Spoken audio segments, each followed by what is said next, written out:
Okay, ഇനി നമ്മൾ എന്ത് ചെയ്യാൻ പോകുന്നത് വെച്ചാൽ വരക്കാൻ പോവാണ്. അതായത് 6 ചിത്രങ്ങൾ നമുക്ക് ഈ ടോട്ടൽ ഈ ചാപ്റ്ററിലുണ്ട്. 6 ചിത്രങ്ങൾ എന്ന് പറയുമ്പോൾ കോൺവെക്സ് ലെൻസിൽ 5 ചിത്രങ്ങളും അതേപോലെ കോൺകേവ് ലെൻസിൽ ഒരു ചിത്രം. ഓക്കെ, അത് എങ്ങനെ വരുന്നത് ഞാൻ പറഞ്ഞുതരാം. ആദ്യമായിട്ട് എന്ത് ചെയ്തു, ഒരു ലെൻസ് വരച്ചു. വരക്കാൻ പോകുന്നത് കോൺവെക്സ് ലെൻസാണ് വരച്ചുള്ളത്. കോൺവെക്സ് ലെൻസിൽ ഞാൻ എന്ത് ചെയ്തു, പ്രകാശിക അക്ഷം വരച്ചു. ഇത് പ്രകാശിക കേന്ദ്രം ഇടപ്പെടുത്തി. ശേഷം മുഖ്യ ഫോക്കസ് ഈ സീറിടപ്പെടുത്തി ഇതേ അളവ് അപ്പുറത്തേക്ക് എടുത്തിട്ട് ഈ അളവുകൾ കറക്റ്റ് ആയിരിക്കണം. അളവുകൾ കറക്റ്റ് അല്ലെങ്കിൽ എന്ത് ചെയ്യും, ഉത്തരം തെറ്റാൻ സാധ്യതയുണ്ട്. ഇതേ അളവ് ഇപ്പുറത്തേക്ക് എടുത്തിട്ട് മുഖ്യ ഫോക്കസ് ഇടപ്പെടുത്തി ഇതേ അളവ് തൊട്ടപ്പുറത്തേക്ക് എടുത്തു. എന്നിട്ട് അവിടെ എന്ത് ചെയ്തു, 2F ഇടപ്പെടുത്തി ഇതേ അളവ് ഇപ്പുറത്തേക്ക് എടുത്തു 2F ഇടപ്പെടുത്തി. അതായത് മനസ്സിലാക്കേണ്ട കാര്യം, ഈ അളവും ഈ അളവും ഈ അളവും ഈ അളവ് എന്താണ്, തുല്യമാണ്. ഇത് 4 സെൻറ്റിമീറ്റർ എങ്കിൽ ഇതും 4 എടുക്കണം, 4 സെൻറ്റിമീറ്റർ എടുക്കണം. ഇത് 2 സെൻറ്റിമീറ്റർ എടുത്താൽ ഇതും 2 സെൻറ്റിമീറ്റർ എടുക്കണം. അപ്പോൾ ഈ അളവുകൾ കറക്റ്റ് ആയിരിക്കും കേട്ടോ. ഓക്കെ, ഇത് ഈ അളവുകൾ എടുക്കേണ്ടത് ലെൻസിൻ്റെ ഇവിടെ നിന്നല്ല, ഈ O മുതലാണ് എന്ത് ചെയ്യുന്നത് അളവുകൾ എടുക്കേണ്ടത്. അതും എന്ത് ചെയ്യണം, ശ്രദ്ധിക്കേണ്ട കാര്യമാണ്. ഓക്കെ, ഇനി നമ്മൾ എന്ത് ചെയ്യാൻ പോകണം, ചിത്രം വരയ്ക്കുന്നത് എങ്ങനെയൊക്കെയാണെന്ന് പറഞ്ഞുതരാം. ശ്രദ്ധിക്കുക. ആദ്യം മനസ്സിലാക്കേണ്ട കാര്യം, ഇങ്ങനൊരു പ്രകാശിക അക്ഷത്തിൽ, ഇത് പ്രകാശിക അക്ഷമെന്ന് വിചാരിച്ചോളൂ. ഈ പ്രകാശിക അക്ഷത്തിൽ ഇതുപോലെ ഒരു സാധനം വരച്ചിട്ട് ഒരു ആരോ മാർക്ക് ഇട്ടാൽ മനസ്സിലാക്കേണ്ട കാര്യം ഇതെന്താണ്, ഇവിടെ OB എന്ന് എഴുതിയാൽ ഇത് വസ്തുവാണ്. ഒബ്ജക്റ്റ്, ഇംഗ്ലീഷിൽ ഒബ്ജക്റ്റ് എന്ന് വിളിക്കും. ഒബ്ജക്റ്റ് എന്ന് പറഞ്ഞാൽ വസ്തു. ഇനി ഈ വസ്തു എന്ത് ചെയ്തു, ഈ വസ്തു വെച്ചിട്ട് നമ്മൾ എന്ത് ചെയ്യും, ഫുൾ കാര്യങ്ങൾ ചെയ്യുന്നത്. ആകെ 2 വരകൾ നമുക്ക് വരയ്ക്കാനുള്ളൂ. അപ്പോൾ ഒരു വര നേരക്ക് ഇങ്ങനെ പോവും, മറ്റേ വര എന്ത് ചെയ്യും, ഓയിലൂടെ ഇങ്ങനെ പോകും. അപ്പോൾ ഇവിടെ ഇങ്ങനെ ഈ വരകൾ പോയാൽ എന്താ സംഭവിക്കുന്ന കാര്യങ്ങൾ എന്ത് ചെയ്യുന്നത്, നമുക്ക് വരക്കാൻ പോകുന്നത്. അപ്പോൾ ഇത് എന്താണ്, വസ്തുവാണ് നമ്മൾ പറഞ്ഞു കഴിഞ്ഞു. ഈ വരകൾ എന്തെങ്കിലും വരുന്ന കാര്യങ്ങൾ ഞാൻ വിശദീകരിച്ച് തരാം, ശ്രദ്ധിച്ചിരിക്കുക. അപ്പോൾ എന്ത് ചെയ്തു, ഒന്നും കൂടി വരക്കാൻ പോവാണ്. എന്ത് ചെയ്തു, പ്രകാശിക അക്ഷം വരച്ചു, ഒരു കോൺവെക്സ് ലെൻസ് വരച്ചു. ലെൻസ് ചെറുതായി വളഞ്ഞു പോയിട്ട് കുഴപ്പമില്ല, ഒരു കോൺവെക്സ് ലെൻസ് വരച്ചു. ഇനി ശ്രദ്ധിക്കേണ്ടത്, F വരച്ചിട്ടുണ്ട്, F ഉണ്ട്, 2F ഉണ്ട്, 2F ഉണ്ട്. എങ്ങനെയാണ് ഈ 6 ചിത്രങ്ങൾ വരുന്നതെന്ന് പറഞ്ഞു തരാൻ പോകാം കേട്ടോ. ശ്രദ്ധിക്കുക. ഇതിൽ ഒന്നാം ചിത്രം, ഇപ്പോൾ ഈ വസ്തു ഒബ്ജക്റ്റ് എന്ന് പറഞ്ഞ സാധനം ഞാൻ 2Fൻ്റെ അപ്പുറത്ത് വെച്ചാൽ എനിക്ക് അപ്പുറത്ത് പ്രതിബിംബം കിട്ടും. ഈ പ്രകാശം ഇവിടുന്ന് ലെൻസിലൂടെ കടന്നു പോയിട്ടൊരു പ്രതിബിംബം അപ്പുറത്ത് ലഭിക്കും. ഓക്കെ, അപ്പോൾ 2Fൻ്റെ ഇപ്പുറത്ത് വെച്ചാൽ ഇതിൽ എവിടെയോ ഒരു സ്ഥലത്താണ് പ്രതിബിംബം ഉണ്ടാവുക, അതൊരു ചിത്രം. രണ്ടാമത്തെ ചിത്രം എന്ന് പറഞ്ഞാൽ 2Fൽ വെച്ചാൽ, ഇത് ഒന്നാമത്തെ ചിത്രം. രണ്ടാമത്തെ ചിത്രം എന്ന വസ്തു 2Fൽ വെച്ചാൽ. മൂന്നാമത്തെ ചിത്രം എന്ന് പറഞ്ഞാൽ 2Fനും Fനും ഇടയിൽ വെച്ച് വസ്തു. മൂന്നാമത്തെ ചിത്രം ഇവിടെ വെച്ചത് Fനും 2Fനും ഇടയിൽ, മൂന്നാമത്തെ ചിത്രം. നാലാമത്തെ ചിത്രം എന്ന് പറഞ്ഞാൽ Fൽ വെച്ച് വസ്തു. ഇവിടെ വെച്ചത് Fൽ വെച്ചു, നാലാമത്തെ ചിത്രം. അഞ്ചാമത്തെ ചിത്രം എന്ന് പറഞ്ഞാൽ Fനും ലെൻസിനും ഇടയിൽ വെച്ചു. ഓക്കെ, F ലെൻസിനും ഇടയിലാണെങ്കിൽ Fനും ഓക്കും ഇടയിൽ വെച്ചു. ഇങ്ങനെ 5 ചിത്രങ്ങൾ കോൺവെക്സിലുണ്ടാവും. കോൺകേവിലാണെങ്കിൽ ആകെ ഒറ്റ ചിത്രം വരയ്ക്കാൻ ഉണ്ടാവുള്ളൂ. അതെന്ത് ചെയ്യുക, ശ്രദ്ധിക്കാം. അത് നമ്മൾ എന്ത് ചിത്രം വരയ്ക്കാൻ പോവുകയാണ്. ഒന്നാമത്തെ ചിത്രം വരയ്ക്കാം. നമ്പർ 1 എടുത്തു. നമ്പർ 1 എന്ത് ചെയ്തു, വസ്തുവിൻ്റെ സ്ഥാനം വരയാൻ പോവാണ്. വസ്തുവിൻ്റെ സ്ഥാനം റെഡി. വസ്തുവിൻ്റെ സ്ഥാനം ആദ്യം വെക്കുന്നത് എവിടെയാണ്, ഒന്നാമത്തെ ചിത്രത്തിൽ നമ്മൾ 2Fന് അപ്പുറത്ത്. ഓക്കെ, 2Fന് അപ്പുറം, അതൊന്നും എഴുതി കൊടുത്തു കേട്ടോ. 2Fന് അപ്പുറം എഴുതി കൊടുത്തു. നമ്മൾ എന്ത് ചെയ്യാൻ പോകണം, ചിത്രം വരയ്ക്കാൻ പോകും. ശ്രദ്ധിച്ചിരുന്നാൽ മാത്രം മനസ്സിലാവുള്ളൂ, ശ്രദ്ധിച്ചിരിക്കുക. ആദ്യമായിട്ട് വരയ്ക്കാൻ പോകുന്നത് എന്ത് ചെയ്യണം, ഒരു പ്രകാശിക അക്ഷം വരയ്ക്കുക. എന്ത് ചിത്രം വരയ്ക്കുമ്പോഴും ഈ ചാപ്റ്റർ ഏത് പ്രോബ്ലം ചെയ്യുമ്പോൾ വരയ്ക്കുന്ന കാര്യം പ്രകാശിക അക്ഷം വരച്ച് വെക്കുക എന്നുള്ളതാണ്. ശേഷം എന്ത് ചെയ്യുക, ഒരു ലെൻസ്, കോൺവെക്സ് ലെൻസ് വരച്ച് വെക്കുക. എന്നിട്ട് കൃത്യമായിട്ട് O ഇടപെടുത്തുക. Oയിൽ നിന്ന് ഒരു സെൻറ്റിമീറ്റർ, 2 സെൻറ്റിമീറ്റർ, 3 സെൻറ്റിമീറ്റർ തൊട്ട് F ഇടപെടുത്തുക. ഇതേ രീതിയിൽ അപ്പുറത്തേക്ക് എന്ത് ചെയ്യുക, F ഇടപെടുത്തുക. ഇതേ അളവ് അപ്പുറത്തേക്ക് എടുത്തിട്ട് 2F, ഏകദേശം 2F ഇടപെടുത്തുക. ഇതേ അളവ് ഇപ്പുറത്ത് കൊടുക്കുക, 2F ഇടപെടുത്തുക. അതാണ് രണ്ടാമത്തെ സ്റ്റെപ്പ്. അടുത്ത സ്റ്റെപ്പാണ് ക്വസ്റ്റ്യനൊക്കെ നോക്കുക. വസ്തുവിൻ്റെ സ്ഥാനം എവിടെയാണ്, 2Fന് അപ്പുറത്താണ്. അപ്പോൾ 2Fന് അപ്പുറത്ത് ഏകദേശം ലെൻസിനെക്കാട്ടി വലുതാൻ പാടില്ല. ഏകദേശം എന്ത് ചെയ്യുക, ഒരു വസ്തു വരച്ച് വെക്കുക. ശേഷം ചെയ്യേണ്ട കാര്യം, ആദ്യത്തെ വര എന്ന് പറഞ്ഞാൽ ഈ വരക്ക് പ്രകാശിക അക്ഷത്തിന്, മുഖ്യ അക്ഷരം സമാന്തരമായിട്ടൊരു വര വരയ്ക്കാം. അത് ഏകദേശം ഈ ഓയുടെ മുകളിൽ, ലെൻസിൻ്റെ സെൻറ്ററിൽ വരെ പോകണം. കറക്റ്റ് ഓയുടെ മുകളിൽ വരെ എന്ത് ചെയ്യണം, പോകണം. Okay, ready. ഓയുടെ മുകളിൽ വരെ പോയി. എന്നിട്ട് ഇവിടെ വരെ നിർത്തുക. ഒരിക്കലും ലെൻസിൻ്റെ ഈ സൈഡിൽ നിർത്തിയത് കറക്റ്റ് ലെൻസിൻ്റെ സെൻറ്ററിൽ നിർത്തണം. മക്കളെ, ഞാൻ നേരത്തെ പറഞ്ഞിട്ടുണ്ട്, തൊട്ട് മുമ്പ് ചിത്രത്തിൽ നമ്മൾ മുഖ്യ ഫോക്കസ് പറഞ്ഞിട്ടുണ്ട്. ഒരു കോൺവെക്സ് ലെൻസ് ആണെങ്കിൽ ഇങ്ങനെ ഒരു വര വന്നാൽ, ഒരു പ്രകാശം വന്നാൽ ഇത് എങ്ങനെ കടന്നു പോകും, Fലൂടെ കടന്നു പോകും. സെയിം പരിപാടി ഇവിടെ നടക്കുന്നത്. എന്ത് ചെയ്യും, സമാന്തരമായിട്ടൊരു വര വന്നാൽ ഈ വര എന്തിൽ കൂടി കടന്നു പോകും, ആദ്യത്തെ വര പോകുന്നത് F കൂടി ഇങ്ങനെ പോകും. റെഡിയാണല്ലോ, F കൂടി പോയി. അപ്പോൾ ആദ്യത്തെ വര ഇതിൽ കൂടി പോയി, Fലൂടെ പോയി. ഇനി അടുത്ത് നോക്കി, രണ്ടാമത്തെ വര നമ്മൾ പറഞ്ഞിട്ടുണ്ട്. രണ്ടാമത്തെ വരയിൽ കൂടി പോകേണ്ടത് ഓയിലൂടെയാണ് പോകേണ്ടത്, പ്രകാശിക കേന്ദ്രത്തിലൂടെ പോകേണ്ടത്. അപ്പോൾ എന്ത് ചെയ്തു, ഓയിലൂടെ വരക്കാൻ പോകട്ടോ. ശരിയെന്നോ, ഓയിലൂടെ ഞാൻ ഒരു വര വരച്ചു. നേരെ പോയിട്ട് ഇവിടെ കൂട്ടിമുട്ടി. അതായത് ഈ സാധനം കൂട്ടിമുട്ടിയത് എഫിനും 2Fനും ഇടയിലാണ് കൂട്ടിമുട്ടുക. അതായത് മനസ്സിലാക്കേണ്ട കാര്യം 2Fന് അപ്പുറത്തൊരു വസ്തു വെച്ചാൽ എഫിനും 2Fനും ഇടയിൽ കൂട്ടിമുട്ടും. ഇനി ഈ വരച്ച ചിത്രത്തിൻ്റെ ഈ ഇങ്ങനെ കിട്ടിയ സാധനം താഴത്തേക്ക് ഒരു സാധനം കിട്ടിയിട്ടുണ്ട്. ഇതിൻ്റെ പേരാണ് പ്രതിബിംബം. ഇത് നമ്മൾ ഇമേജ് എന്ന് ഇംഗ്ലീഷ് പറഞ്ഞുകൊണ്ട് IM എന്ന് എന്ത് ചെയ്തു നമ്മൾ അടയാളപ്പെടുത്തും. ഓക്കെ, ഇത് ഇമേജ്. താഴത്തേക്ക് ഒരു അരമാർക്ക് കൂട്ടിമുട്ടിയെടുത്താണ് നമ്മൾ എന്ത് ചെയ്ത് അരമാർക്ക് ഇടേണ്ടത്. അപ്പോൾ ഇത് ഇമേജ്. ഓക്കെ, അപ്പോൾ IM എന്ന് അടയാളപ്പെടുത്തി. ഇനി നമ്മൾ നോക്കേണ്ടത് ഇതിൻ്റെ സവിശേഷതകളാണ്.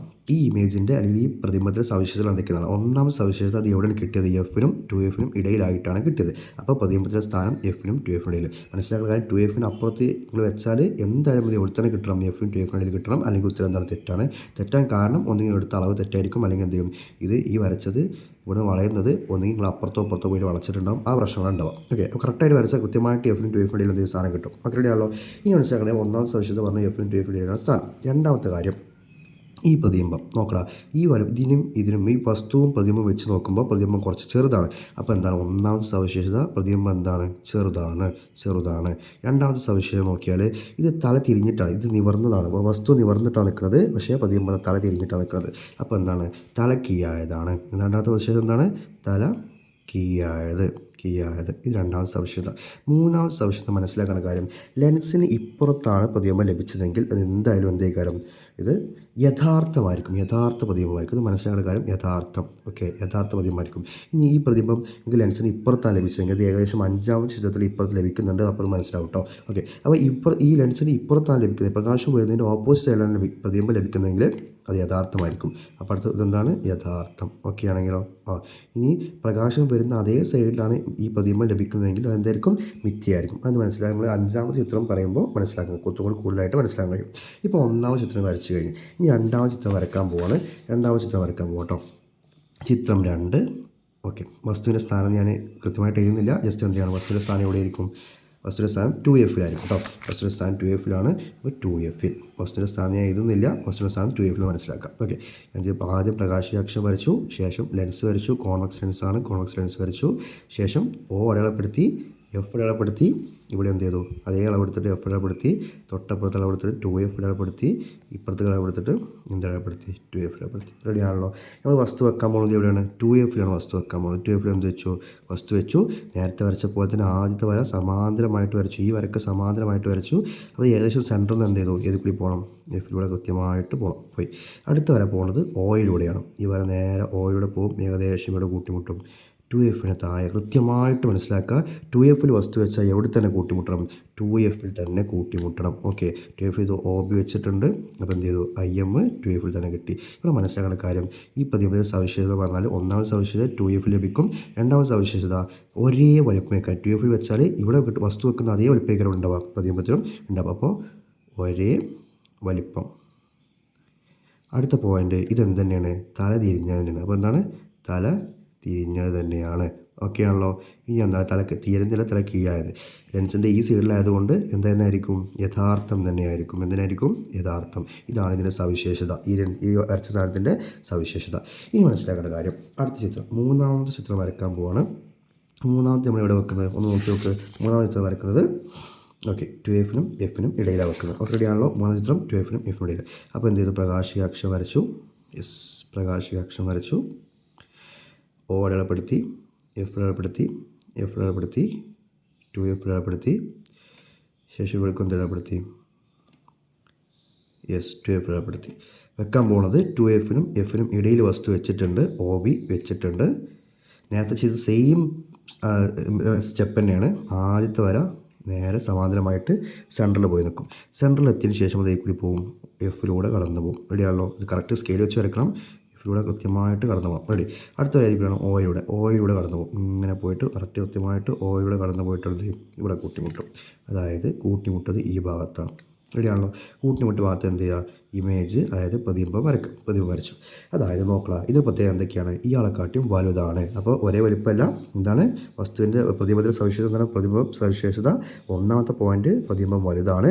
രണ്ടാമത്തെ പോയിന്റ് തല കീഴായത്, തല തിരിഞ്ഞത് തന്നെയാണ്. മൂന്നാമത്തെ പോയിന്റ് ലെൻസിൻ്റെ ഈ സൈഡിലായതുകൊണ്ട്, അതായത് പ്രകാശം വരുന്ന സൈഡിൻ്റെ ഓപ്പോസിറ്റ് സൈഡിലായതുകൊണ്ട് യഥാർത്ഥം തന്നെയാണ്, മിഥ്യയായിരിക്കില്ല. ഓക്കെ, മിഥ്യ എന്ന് പറഞ്ഞാൽ നമുക്ക് എന്ത് ചെയ്യാൻ പറ്റില്ല, ഒരു സ്ക്രീൻ ഉണ്ടാകാൻ കിട്ടില്ല, പ്രതിഫലിക്കാൻ പറ്റില്ല. പക്ഷേ യഥാർത്ഥം പറഞ്ഞാൽ സ്ക്രീനിൽ നിന്ന് കൃത്യമായിട്ട് കിട്ടും. ഓക്കെ, ഇപ്പോൾ ഇവിടെ ഒരു സ്ക്രീൻ വെച്ചാൽ ഈ സൈഡിൽ നമ്മൾ സാധാരണ പ്രകാശം പോയി ലെൻസിലൂടെ കടന്നു പോയിട്ട് അപ്പുറത്തെ സൈഡിലാണ് സ്ക്രീൻ വെക്കാറുള്ളത്. അപ്പോൾ ഈ സൈഡിൽ കിട്ടുന്ന പ്രതിബിംബം എന്തായാലും സ്ക്രീനിൽ കിട്ടും.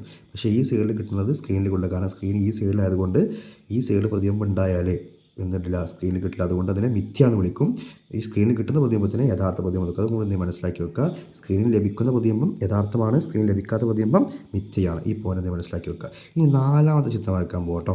4ാമത്തെ ചിത്രം എന്ന് പറഞ്ഞാൽ ഇതേപോലെ എന്ത് ചെയ്യുക, പ്രകാശകേന്ദ്രം വരയ്ക്കുക, പ്രകാശാക്ഷം വരയ്ക്കുക, ലെൻസ് വരയ്ക്കുക, പ്രകാശകേന്ദ്രം ഇടപെടുത്തി വെക്കുക, എഫ് ഇടപെടുത്തി വെക്കുക. ഈ സൈഡിൽ എഫ് ഉണ്ട്, ഈ സൈഡിൽ എന്തുണ്ട് 2F ഉണ്ട്, ഈ സൈഡിൽ എന്തുണ്ട് 2F ഉണ്ട്. 4ാമത്തെ ചിത്രം നമ്മൾ നോക്കി വെക്കുക. ഇവിടെ വെക്കേണ്ടത് 4ാമത്തെ ചിത്രം എന്ന് പറയുന്നത് നോക്ക് എഫിലാണ് വെക്കുന്നത്. ഇതിനൊരു പ്രത്യേകത ഉണ്ട്. എഫിൽ നമ്മൾ വസ്തു വെച്ചാൽ എന്താ സംഭവിക്കുക എന്ന് വെച്ചാൽ നോക്കിക്കോ, പറയാൻ പോവാണ്. ആദ്യത്തെ വരെ സമാന്തരമായിട്ട് ലെൻസിൽ സെൻറ്ററിൽ വരും, എന്ത് ചെയ്യും, നേരെ എഫിലൂടെ കടന്നു പോകും. ഇവിടെയാണല്ലോ. അടുത്ത വരയിൽ കൂടെ പോകണത് ഓയിലൂടെ പോകണം. അടുത്ത വരെ ഓയിലൂടെ പോവാണ്. ഇതിങ്ങനെ പോകും. ഇതിങ്ങനെ കൂട്ടിമുട്ടുന്ന പോലെ അടുത്തേക്ക് വരും. പക്ഷേ എന്ത് ചെയ്യില്ല, കൂട്ടിമുട്ടില്ല. അങ്ങനെ പുസ്തകത്തിൽ അല്ലെങ്കിൽ പേപ്പറിലോ ക്വസ്റ്റ്യൻ പേപ്പറിലോ ആൻസർ ഷീറ്റിലോ കൂട്ടിമുട്ടില്ല. അപ്പോൾ കൂട്ടിമുട്ടിക്കാൻ ശ്രമിക്കരുത്. ജസ്റ്റ് സിമ്പിളായിട്ട് ഇത്ര വരച്ച് വെച്ചാൽ മതി. ഇതെന്ത് ചെയ്യും, നിങ്ങൾ ആലോചിച്ചാൽ മനസ്സിലാവുന്ന കുറേ അകലെ പോയിട്ട് കൂട്ടിമുട്ടുക. അതായത് ഇവിടുന്ന് ഇത്രോളം വലിപ്പം ഉണ്ടാവും എന്ത്, പ്രതിബിംബത്തിൻ്റെ വലിപ്പം ഭയങ്കര വലിപ്പം ഉണ്ടാവും. അപ്പോൾ പ്രതിബിംബം എന്ന് പറയുന്നത് വളരെ വലുതായിരിക്കും. പിന്നെന്തായിരിക്കും, തല കീഴായിരിക്കും. പിന്നെന്തോ തന്നെയായിരിക്കും, യഥാർത്ഥം തന്നെയായിരിക്കും. ആ പോയിന്റ് എന്ത് ചെയ്യാൻ മനസ്സിലാക്കി വെക്കുക. ആയിരുന്നില്ല, മനസ്സിലാക്കി വെക്കുക. ഇനി 5 ചിത്രം വരച്ച് കഴിഞ്ഞു. ഇനി എന്ത് ചെയ്യാൻ പോവാണ്, 6ാമത്തെ ചിത്രം വരയ്ക്കാൻ പോവാണ്. 5 ചിത്രം വരച്ചിട്ട് 4 ചിത്രം വരച്ചിട്ടുള്ളൂ. 5ഉം 6 വരയ്ക്കാൻ പോവാണ്. അത് അടുത്ത വീഡിയോയിൽ കാണാം. ഓക്കെ.